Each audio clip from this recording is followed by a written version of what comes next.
monde, bonsoir et bonjour. Hello to everybody, including family and friends back home in the US, viewers of my YouTube channel.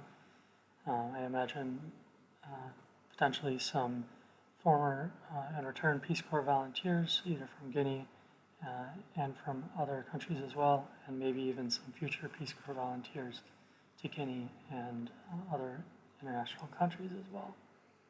With this vlog, as I have titled as Touring My Host Community, I hope to be able to give an insight into a little bit of the daily life and just the realities, not only for me in my host community, but for the Guineans that and natives that have lived there their whole lives and that proudly claim the host community as home.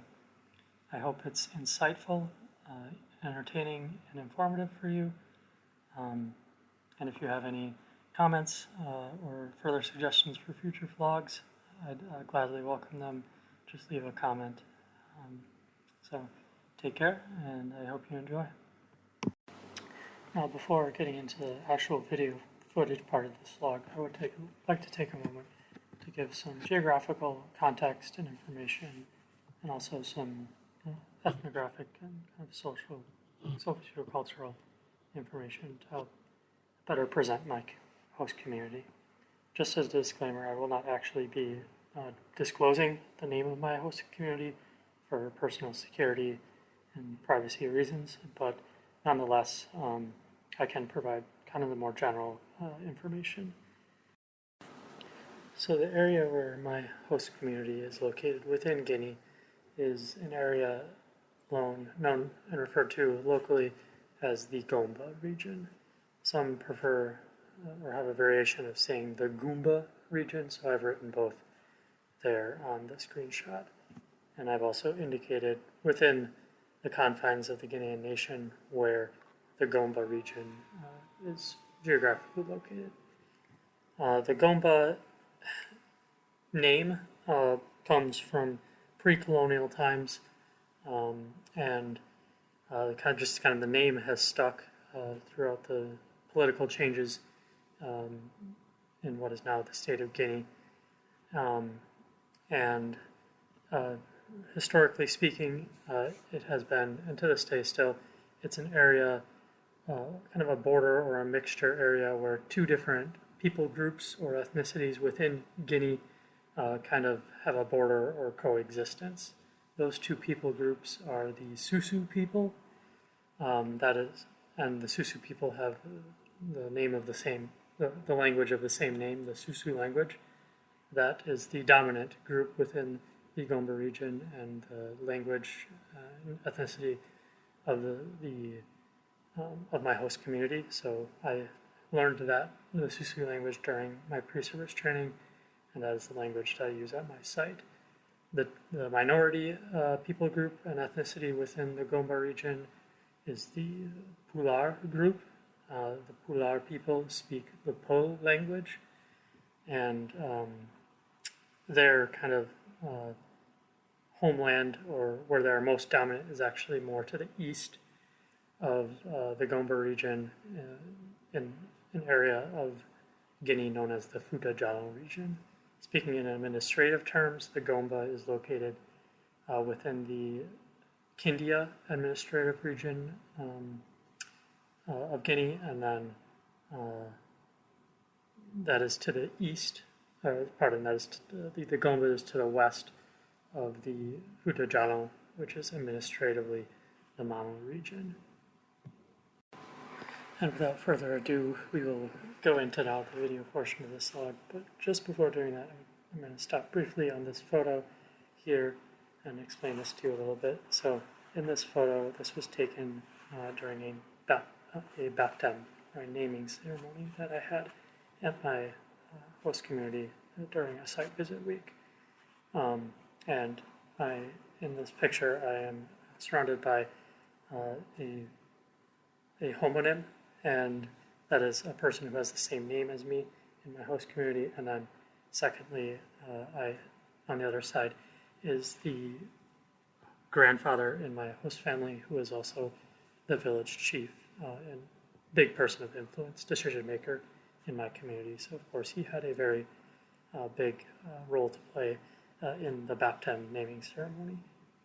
And on that note, just to touch upon the different ethnicities and people groups that I had mentioned that are in the Gomba region, the Peulh versus the Susu people. As I have adopted a Susu name, a Susu local name, I am Fode Ali Kamara, so I have the last name of Kamara. Other last names of the Susu people include Bangura and Sila. Those are the other most common. And then for the Peulh people group, the Pular people group, the common last names include Ba, Giallo, and also Diakate. These beds are being prepared for planting by burning organic matter. And then after that, they'll plant the seeds.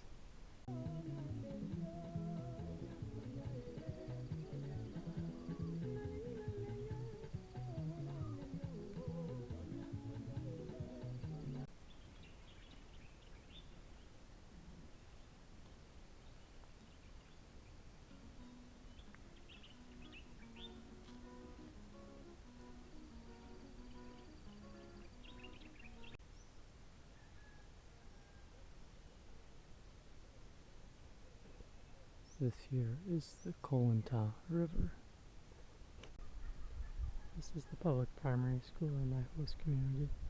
There are no students or classes here during this week because of Holy Week vacation.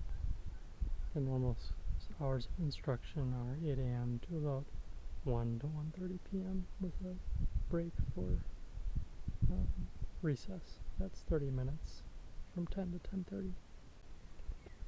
The school building is comprised of 4 distinct areas. One is a room for the administration, and then there are 3 classrooms. This one here is for the 6th year and 3rd year students. In French, that's CM2 and CE1, respectively. The second classroom is for 2nd year students, in French called CP2. That stands for Classe Primaire 2. And then there's also a classroom here for 1st year students. That would be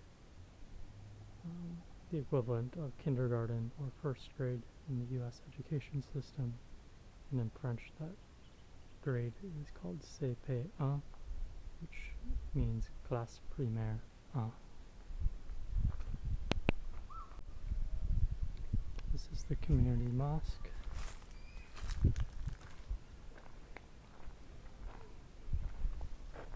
This entry is the back entry. This door here, when I've observed community prayers, I've noticed that women enter and exit by this door. It's kind of on the back side as well.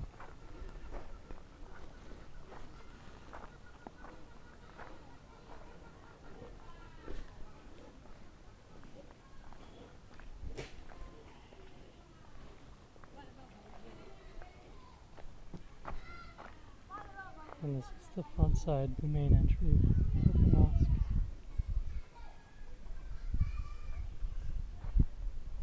And conveniently located at the center of the town. In the mosque enclosure as well is a water pump, a hand pump. The well is deep, so it lasts all year long. The water supply does. This is where I draw water from for my personal use. In-home water drinking, bathing, cooking, and also for my garden, to water my garden.